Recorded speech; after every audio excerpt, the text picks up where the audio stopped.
جارسنا ما قفقين يعني داوتوني ميك أنتم خنا رفسا جرو هدو أيوة جارسنا ما جلا وريك أنا جتني فرد لا تنكون طيب يو نمني وان جالته جارس خنا ماتي مخبين إنسان جرو جارسنا ما قسي جاتو شمران لو غادا كوما جتتي درجيسي أكما أتو في التأجرتا داوتو تاف درجيسي نجرامتي جالا يا روسنيف سي ولد تلفتاني ورفوتن شمسة فنسي كتا كوما يتساني خران سودي يرو بنامي أوبسان كبان بكسر رأي تونغا أبا ورا خلا جالن تكاو خاكو باتي تاو كنا تكاو فيلمان كبا نمر فبولين نما بولشان لجين خيلمان كبا كم بكتي دم كبو جارتي نكبا إلمان نكبا أكو ما جارتي ترى برفتتي نتي نبول فتا جتريتي نمنونتي وليف غلطني مويتون إللي توچون خرا خرا باسه جريتي دعوتوني خيني بيهان إللي خرا خرا باسه أكا کرتے جار سلما هيرمان इसी तो बाहर करगा इराक वामते ओस्मान इंजाला दोतु एगा बारलेन ओजिदल गुतर रेगा उसनी हेदु तकबो इंजाला ते ले खैनु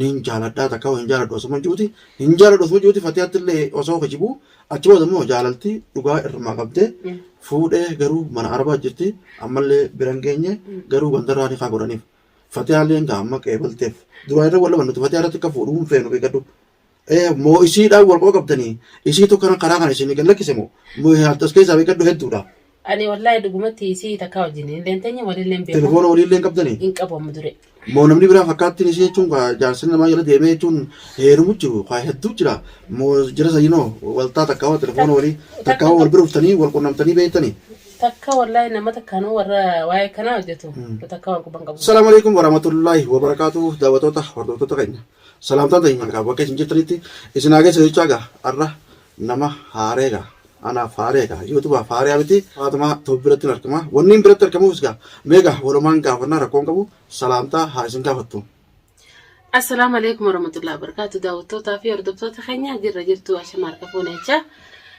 baga jiraatan isniden arra khaysuma addati manaqiyati arkama waan dhufe bilen beene waduman dawana yaada bareeda naaf qabdama yaada bareeda si qaban illen yo nabeetille beeku baatullega youtube nabeetam wala fan nabeet ballo nan jani tun akada watoni sede gotinga sif ballo show nan jani wonni si gabachu dhufe ga akana popote ga jaar sanama takaw talafu takaw jaar sanama haturaf echuna ka tofochun mali jetin armaw ga chunga dura jibrati sarkara mana ga jitin akama qamani maltu nama gatte abba ilmani takaw nama jaarti qab maltu silala chise dugaada kuma tetti jaalati falagoytaati dhageessemi jaalati tun nama hundarra nama qabdu dargaggeessan qabdu abbaa ilmoo qabdu dullachan qabdu jallaan qabdu diriiraan qabdu jaalala wanni ja'ani maal ja'an jaalati mukarraa nama qabdi jette oromoon akka maamaqsaatitti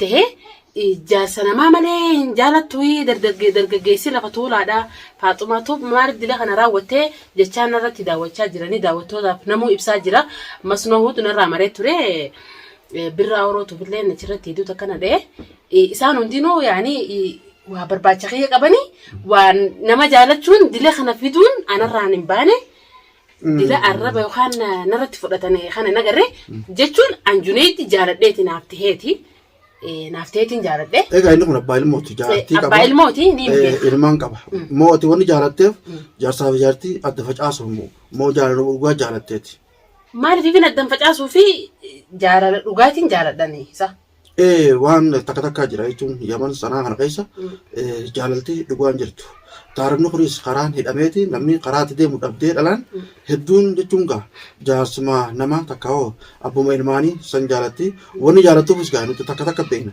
jechuun gaa namas dhalaatis malees nama biraatis qorannee beekna maaliif dargaggeessan jaalanne akkuu inni keessa kan nu fuudheetum takka'oo jechuun ilmoo eegalu godhe jechuun nu duraa badda takka'oo nu biraa deema jenneeti jechuun gaa nama egaa jaartii qabu kana ilmaan qabu kana kaduraanuu qubatee jiru kana yoo nu fuudhallee nu baasa akkuma jaartii duraa bulchutti nu bulchaa janiiti jechuun saniif kana jaalannee janiiti hedduun gaa hogguun jechuun tarfuu godhu nama hundira deemee akkas jedhanii naa himan ati garuu waan taarifni si cufameef jaalatte moo takkaawoo jaarsa jaartee dabaasuuf jaalatte moo takkaawoo dhugumaan jaalatteeti. Alla keessa duraanis ni jaaladha waan ammaa jiru miti dhugumaan ni jaaladha taarii baafee miti nama taarii badeemuu miti. nama jechuun qubatee taa'u. Nama qubattuudha yaman nama qubattuudha innillee akkuma kee qubattuudha dhugaaniin jaaladhaan.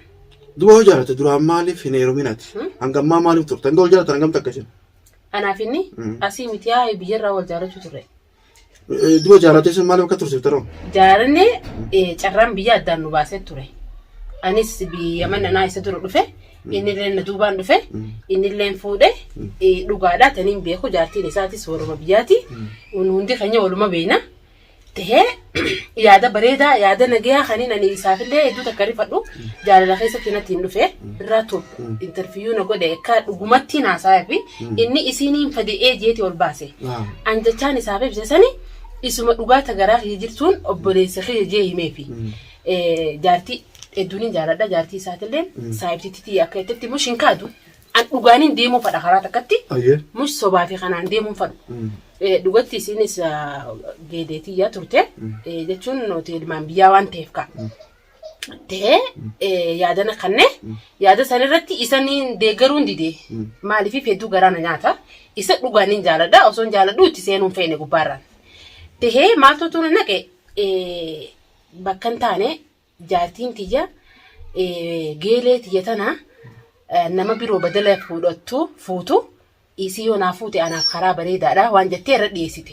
Isiitu irra dhiyeesse geeluu tan jaartuma sana. Waa inni isii irratti niin fuudha jee duraan dhalaa laalatu allaa waalam. Achirratti. Bakka tabiraa fuutu sana isuma fuudhettanii. Akkasitti ani foozanii fi ani wal dhabuun feene juun irra dhaabbadhuun jeen. Akkasitti maal jee Zuzan tiyarraa fixadheetiin jira badala tabiroo fuutu amma isiin asirratti waan dhaabtee qabdi faaxeen eegee faaxumaatu beeka akkasi jaalatte maam karaa guutee mana khiyyannatti hin dhufinii waan jettu dhiyeessite. Jechuudhaan kana cufa qaddameef isa dhiyeessee fiitiin ture ani anaaf isii wal dhabuun taanu isiirraa isii wal taatee dhufte isiirraa fixadhee waan itti yaani nuti dhalaan tun jechuun hanga harmi rarra'u ayilii rarraati jaan dhugaadha yookiin ni sobamnaa akka yaada ji'oo dhiyeessanillee jechuun ani sobamne isii dhugaatitti akka ulaagaa takkatti karaa waan shariyaa keessaa kan hin dabrinitti gaafadhe. Geeleeti yanaaf fuunaan anaaf rakkina qabu bakka siif kanneetiin jira jetteen. Bakka tana keessatti Faatuma waan takkaan si gaafadha. Egaa saayibsittiin ta'e takka ogeeleen ta'e. Numa jetti malee hinaaffaa numa qabdi. Garuu akka turratti heerumtuus waan fedhu. Namni jaartii tana jechuun jaarsa kana homoo qabaachuu fedha malee namaa wajji qabaachuu hin fedhu. Waan takka tajiru ni beektaa biyyatti wal jaalanneetti osoo isiin fuudhin. Gaafa silaa heerumte isiin akkasirratti heerumtu ni feetaa geeleette tun. Jechuun gaa. Ati fira dhaab ilaali. Fira dhaabdee ilaali. Ati yoo isii tana dura jaalachuu ture osoo isii jureetti isii tana fuudhin. Yoo dura gartee ati heerumtu taate amma jaartiin dureetti tammaatun akkasirratti heerumtu takka saabtitti teetun ni feetaa. Mee waan takka laali akkasitti sirriitti. Laal an jechuun nama jaalala tanas bal'isee ilaaluu danda'u nis beeku tokko jaalala jechuun isii gaffageenyaa yoo ilaalte addunyaa tanarratti wani dhaabbattee hin jaalala. Inni isii jaalala isiif jaalala bakka fagoo san qabaannaan dura dhaabbateetiin fuusa. Sila akkasii mireeqa. Duuba amma eega gaafa sanuu heerumuu dhiiftee eegammoo inni sibira dabree takkaan keessa dhabuu hin beekne waa irratti wal fuudhee wal dhiiftanii eegammoo juleetii gaata biraa fuudhe qaalimaan kee kun duraanii tabiraa fuudhe takkaa saabtitti ta'e fuudhe eegana maaltu duuba juleetii niin heerumaa jettee irra wani isa kakaase maalidha. Duraan illee dhugaadhaa irratti xiyyeeffannaa fudhadheen jiru akkumaan jeetti.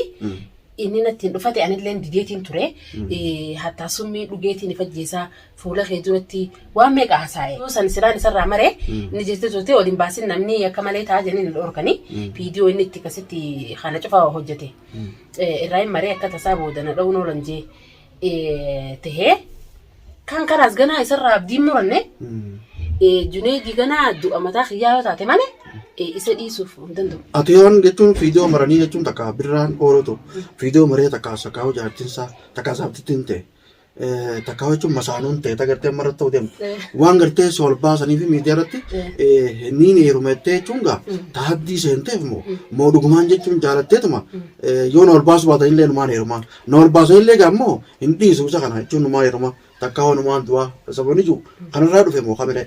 Jechuun dhugaadhaan nuti jechuun egaa takka rahima taane birraanis hisaaba dhaba ol beena nama biyya ijoollee biyyaati.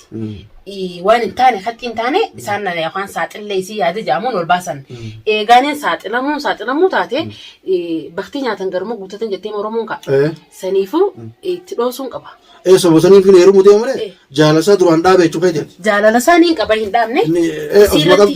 Osuma qabduuti takka naqasi takka jechuun xiqqeesseerta. Xiqqeessee. Waan sol baasaniif egaa paawarii guutamee jechuun takka si ati takka fajjaruudhaaf takka heerumuudhaaf dirqama gootee. Haraanaaf bal'isan. Duraan waan naqabee jira. Dhugaa akkuma beekan sanitti si tanarra gubbaadhaan akkuma xiyyaatti jimarraan dhaaba dhaquun feene bada jaalala jechuun tungaa hamtuudha akkasumaanuu istoob isiirraa ta'eetiin jira. Maaliif gubbaan hin dhaqu akkuma xiyyaa beekee yaadan taanee itti walii galaniituma birraan na saaxilee. Bakka isaan irratti ati? Bakka sana irratti waan heerumaa itti eegaaniin karaa kana murteesse eega isaan karaa kana na dhufan anuu ifiin beeka. Mee garuu waan takka tanin si gaafadhu. Eega isa wal jaalatte jechuun amma takka ni gaa? Amma takka moo? Biyyarraa jechuun gaa biyya wal jaalanneette. Amma takka jechuun guyyaa takka fakka guyyaa takka mi? Amanni amma guyyaa takka. Fiinnee jechuun waggaa 5 dura. Waggaa 5 dura gaafni of jaalatan. Achisitti jechuun inni dhufee eega fuudhee amata meeqa? Ati amata. Egaa dhufee fuudhee rakkoon qabu. Ati dhiba achi booda jechuun ati takka abbaa manaa norreeti. Takka hin heerumne. Heerumeen ture. Heerumee addaan beetiin ture. Bakka isaan irratti ammaa jechuun jaalallee kaduraa kanatti jechuun deebuu takka heerumuu barbaadde jechuun sa'aatiitti itti irratti ati. Jaalallee duraa silaa akkatanii deebuun barbaachisaani. Yoo jechuun abbaan mana keessa amma adda baatamu ni jira. Addaan baane laa. Bakka sanii jechuun eega adda baatan yoo dargaggeessuma gartee isuma saabititti itti sanaa dhiiftee isa sanii isa dhiirtammaa isa sanuu hin geessu nama lama isaa geessi miti. Dhiirtammaa tokko hin geessu takka hin geessu dhalaadha. San dhiiftee fi yoo jechuun dargaggeessa takka hoo laallattee takka hoo nuti si ilaallee hoo. Jechuun jaalala jimee. Bar jaalala koo hennu. Inni har'aan si qabdee malee. Jaalaltiin numa jirti. Akkanas tarree kana yoo galchanuu kaa. Duraanuu irraa si qabdee bar dhiiftee turteeti. Dhiisee ture. Jaartiin jireeti waliin gartee viidiyoo maranii isin ol baasanii egaa bakka kanatti saaxilamtee takka hoo jaalatti ta duraan dhoosaa san dirree baateetteeti ati jechuun takka hoo itti baqaquuf takka hoo itti heerumuudhaaf qabsoottee takka hoo dhugaa hin ta'e beekadhu qa. Kanarratti duraanuu adda turtanii jirta namata meeqa. Sunuu irraanfatte amma immoo waan sorbaataniif itti deebitee heerumuuf kaate kana dhiiftee amma dargaggeessa naatu harkaasii qaba. Jaalalti rakkoon qabu akkuma jaalatti wal gootaa jiranitti nama tokko ilmaan hin qabne jaartii hin qabne kana gahaan si bulchu. Amma Junaayid jaartii qaba takka hoo ilmaan qaba. Kana wajjin si baadhatee si bulchuuf jaalala wadda isinii qooduu dandoo na fakkaata akka kiyyatti. Sunirraa amma dargaggeessoo si ilaallee takka hoo qabeenya qabu feetaati. Moo jechuun miskiinuma jechuun nagaan si jaalatee. Junaayiduu naaf qabeenyaan. Junaayid malee nama biraan barbaadu jechuudha. Abadan. Isa harka naannoo qabeenya guddaadha kanaas qabeenya biroon barbaadu. Waan takka na dhibe garuu as keessatti wanti takka gartee sanaa kana keessa ni dhibde irra guddaan namaa dhalaan dargaggeessa dhiiseetuma abbuma warraa gartee harma ilmaan qabu takka hoo jaartii qabu namni harma jaalatu jira dhalaan akka jirtutti yemman kana keessa amma daawwattoota hordoftoota keenya garuu nulleen ajaa'ibinaadha garuu hono Faatimaaleen anuma bira teessi egaa isheenillee abbaa ilmaanii Junaayid osuma ilmaan qabu beektuuti duraanillee qaalimaa kiyya haa jettu malee addanillee gara waggaa 5 akkana adda turanii jiranii amma lamata isatti ishee abbaa warraa eegaa hortee takka eega heerumte booda eegaa isaan akka tasaa adde'anii isuma sanatti takka heerumu qaalimaa kiyya kan dur jettee itti kaate waan na dhibee jira. Maaliif dargaggeessa laalanne isin kun maaliif jechuun abbaa warraa kan oofa jaalattan. Dargaggeessi dhiyeessite akkuma dhiyeessite ni beektaa nuti shamarran dhugaadha akkuma jettetti dargaggeessi akkuma atu fixee jirta daawwattootaaf dargaggeessi ni jira miti jaalala yeroo saniif si walitti dhuftaanii wal fuutan shamisa fannisee kutaa akkuma itti sanii karaan suutii yeroo baname obsan qaban. Bakka isa irraa jechuun abbaa warraa kana jaalanne takka hoo qubatee taa'u kana takka hoo ilmaan qabu. Nama lafa buleen nama bulchaan dhageenye. Ilmaan qabu kun bakka itti deemu qabu jaartis ni qaba ilmaanis ni qaba akkuma jaartii duraa bulfatatti nutis ni bulfata jettaniitti namni hundi waliif galtanii. Moo jechuun ilillii jechuun karaa kana baase jedhaniitti daawwattoonni keenya ni beekan ilillii karaa kana baase akka gartee jaarsa namaa heeruman isiitu baar kana gaa irraa qabamtee osumaan hin jaaladhu egaa baarilleen hojii dalaguu turree gaafusanii hedduu takka boo hin jaalatee illee kennuun nin jaaladhaa takka hin jaaladhu osoo juuti hin jaaladhu osoo juuti fatiyaatti illee osoo kajibu achi booda immoo jaalalti dhugaa irraa qabdee fuudhee garuu mana arbaa jirti ammallee biran geenye garuu gandarraa ni kaa godhaniif fatiyaalleen kaa amma qeebalteef duraa irra wal bannuti fatiyaa irratti akka fuudhuu hin feenu beekadhu moo isiidhaan wal qoo qabdanii isiitu kana karaa kana isin gallakkise moo as keessaa beekadhu hedduudha. Ani wallahi dhugumatti isii takka wajjin illee teenya walillee beeku. Telefoona walillee qabdanii? Hin qabamu dure. Moo namni biraa fakkaattiin isii jechuun jaarsi namaa jala deemee jechuun heerumu jiru hedduu jira moo jira sayinoo waltaa takkaawwa telefoona walii takkaawwa wal bira dhuftanii wal qunnamtanii beektanii. Takka wallahi nama takkaanuu warra waa'ee kanaa hojjetu takka wal quban qabu nani. Mootis hoomatti irraas qabdee. An jechuun kan ati isaati yaanii sanaami. Jechi kiyya osuma haasoo kanaa hun dhageeni namni kunis gaa jaarsa namaa jaalata ka'oo anuma ilmaan qabu jaalata osoo gartee dhalaan akkana kana jenii haasoon hin jalqabin. Isinis bara osuma jettanii nuuf maqaa dhiibdan malee warreen bultii qaban kan bultii hin qabnes amma birraan amma yaada kiyya keessa kana gaafate ifumaafuu waan takka tanarra dhiyeeffatee jira ani hin qeeballeef. Keessuma keessaan nuti jechuun harmalaa tanaas waan dardarrii akkana dasteef hin beeku dardarrii ammaan tanaatis ilaalame. Moo gabbaraan nama ciqqatu jeetammaa jechuun harmalaa kana jaalate moo na dhibdeeni. Dardara gartee ati kaduura jaalatu. Zaman ammaa. Gaafii tana naaf deebisu. Zaman ammaa anaas seema zaman ammaa gurguddaan ijoollee xixiqqoo takkaawwatu bira amma tokko 5 16 17 kana fuudha gurguddaan ammoo dargaggeessi akkanatti beekuttani.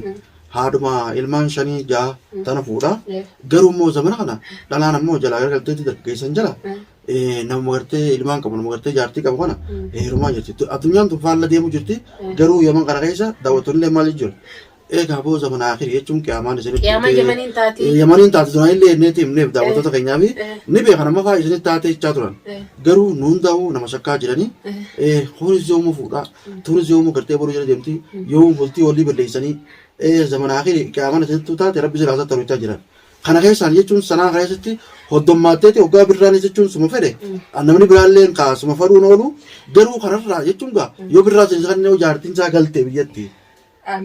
Birraan fadhu. Garuu gaa wal quban qaban wallee jaartii sanii akkaan quba qabutti. Birraan wanni na saaxileef ni beeta.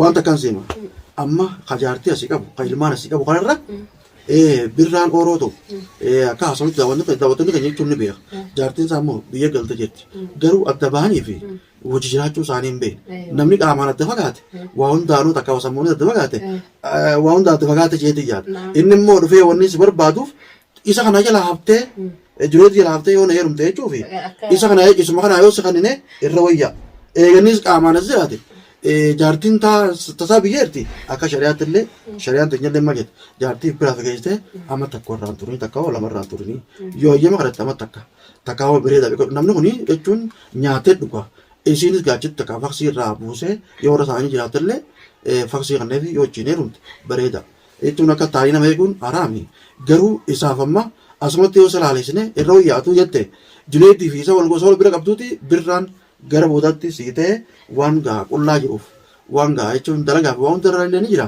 manallee ni qaba innis hin dhibu atis mana ni qabdaa mire lama godhattanii isumaa yoo si kan inni yoo nu qeebaltaa. Birraarii isin fadhu.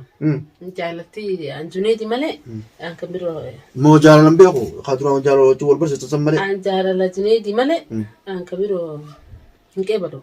Egaa daawwattoota hordoftoota. Birraan yaani birraan wanni na ol baaseef akkasitti yookaan na saaxilu keessa inni akkaan juneeti jaalanne akkaan hin jaalanne kanumaa waddaan baafachuu isaa ibsee agarsiise yaani kaanni jiraa miti. Anammoo gama qiyyaan juneeti abbaa ilmaanii dhiibte birraallee jechuun ilmaan nama qaba isaniif takkaawoo hayyamtee takkaawoo nama biraa anaa torkaasi qaba ni qeebaltamoo hin qeebaltuu takkaawoo akkamii tanan qofaan isaas qabadha. Hin qeebalooni. Animmoo dhalaa jechuun jaarsanumaa jaalatte.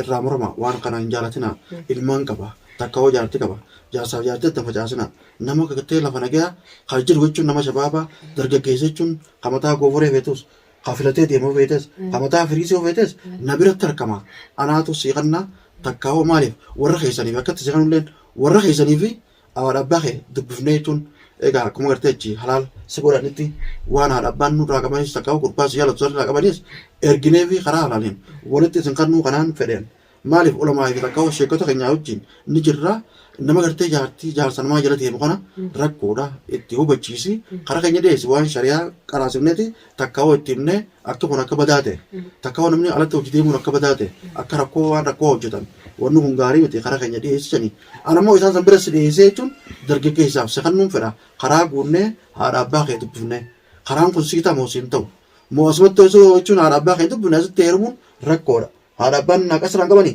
haadha abbaan kee. An jechuun Juneetii yeroo heerumu akkanumatti hin heerumu ni beeka warra keenya akkasitti ulaagaa shariyaa teenyaa aadaa teenyaatti guutu malees hin heerumu sanummaa beekama. Nuti sin fedhiniin Juneetii kanaan nuti sin fedhiniin. Ani gaafa nuti sin fedhiniin nama lafa jiruu si kanina namni lafa jiruu guutee jira qiyaamaan wani taate janiif nama lafa jiru kanaaf kanatti heerumuu qabda malee kaififuu qabu kaififuu ilmaan qabu. Irratti hidhamtee jiru namaa ta'uu namni ifuu namni takka dadhabe haa ilmaanis dadhabe irra ba'aan ta'in nama lafa jiru si ilaalla boodammoon ishee balloon boodamaan naan jee yoo gartee kajinooti heerumtillee ta'e gaafa immoo waddataniis fi jaartiin jireeti saabummaan hin daleetu soetti takka hoo naa isin geeleen hin daleetu jaarsa koolii qabaannaan waloluun keessan cinqamuun keessan hin oolamu ammoo jaarsa kophaa yoo si ilaalle nagaan ta'e sasitti tolullee mala rabbiitu riskii nama kannaa miskiinillee hin ta'u tujjaarillee hin ta'u rabbiitu jechuun tujjaaraas nama godha. Miskiina rabbi tujjaaru hin godha ammoo nama tokko filattee kophaa ka jiru. Yaani waan akka si gaafadhu jaarsa namaa giseetan kana abbaa ilmaanii. Jaarsi bineensaan jiru jechuun jaarsa namaa heerumne caqate. Jechuun jaarsa namaa fageenyaan yaani daawwattoonni meeqaan tam kana arabsaa jiru. Hedduu jira. Eeywaa jaarsa namaa jalaa warri kana jettanii fardi ilaaltan kun yoo namni waan jaalate jaarsa kanamaatiin ka bineensaan jiru. Jaarsa namaa gisee jaarsa. Amma waan takkaan seemala. Dhimmoota nama jechuun duniyaa ta'u jechuun gaa obboleettii amma qayyii shawu inni beektaa jeeti jaata biiftuu. Hedduu takka jechuun gaa abdi jaartee jechuun duniyaa ta'u jechuun jaalatteeti. Egaa hedduu takka jala deemtee akkuma gartee dhiifamaa illee takka lolaaf illee jechaadha kani nuti waan dhaqaniif hin beekne garuu gaachitti barbareedee itti neettee jechuun hedduu takka jechuun achi wal uffatanii amma qayyii jechuun takka duniyaa takka waan abdii. Jaarsi wallaba qaban jeeti yaada maarra wallaban jaarsa namaa wani jaalattu maali nuti illee jala qabneeti jaarsa namaa jaalatin jenna si qofa illee jenna nama hedduun jenna jechuun illee osuma qabnuuti jechuun gaa nurra jabaatanii wal fuudhanii nuti hanga dandeenyettu isin jidduu dhaabbannee immoo nama gartee lafa jiru isinii ilaalla yoo hayyamtanis hayyamu yoo hayyamu baatanis gaa dirqama isin irraan qabnu jeeti yaada egaa mee jechuun tatti dhaammatu egaa hara dhumaarratti yoo waada qabaatte. Yaanni xiyyan jiru akkuma jettanitti jaarsa namaa giseettan gafageenyaan waan akka nama dhageessisa. Jaarsa namaa yoo jaarsa namaa heerumne ka bineensaa ka heerumanis hin jiru. Riskiin harka rabbiiti. Anaaf inni wal fuunee duniyaa rabbiin nuuf dabarsee yaani anaaf inni wal dhufuudhaan ka'a. Nurraa jijjiiruu mala. Nama kophaa wal dhuftan rabbiin nama raayitudha. Isa ilmaanii fi kanaaf rakkinni jiru hin baana. Jaarsa namaatii ilmaan qabaa abbaa ilmaaniiti. Riskiin namuu addaan jirti beeka. Addaan jirti nuti abbuma ilmaan masanii fi jaartii duraan dararrini gubbaarra dheetee ba'aat hin ta'ini. Ba'aat hin ta'u. Maafii dhiirti rijaa dhagisee jaan dhiiraan nama bulcha malee dhalaan nama bulchitu. Suniifuu ati jaaladha jechuudha. Juneedi kan bulchu anaaf isiyyuu isaan nu bulcha. Ayyaga daawwattoota hordoftoota keenya jechuun gaa Faatuma bira akkuma dhufnetti jechuun gaa waan kanallee dhiisi jenne ittinne nuti illee gaa haasoollee ishee dhiifama rakkoon qabu hin dhiisu Juneedimaan heerumette garuu gaa rabbi si haalaafisu maal goona amma jechuun yoo gartee hin barbaanne gama gartee bal'oo shoo mana gartee isaatti dhuftee dhiyaatee jechuun nuti siif laalla nama gartee gaa fiidiyoo marmuu hin barbaanne nama jechuun aalima kan hojii jiru jechuun kagartee karaa shari'aatiin nama kannus ni jira rakkoon qabu haadha abbaa kee dubbisee egaa halaaleessee karaa gartee badii osoo hin taane karaa rabbi fedhuun nama kannuun hedduu jira rakkoon qabu yoo dhabde immoo nu deebiisin jenna garuu waan badii akkan hojjenne amaanaa isheen dhaabbata.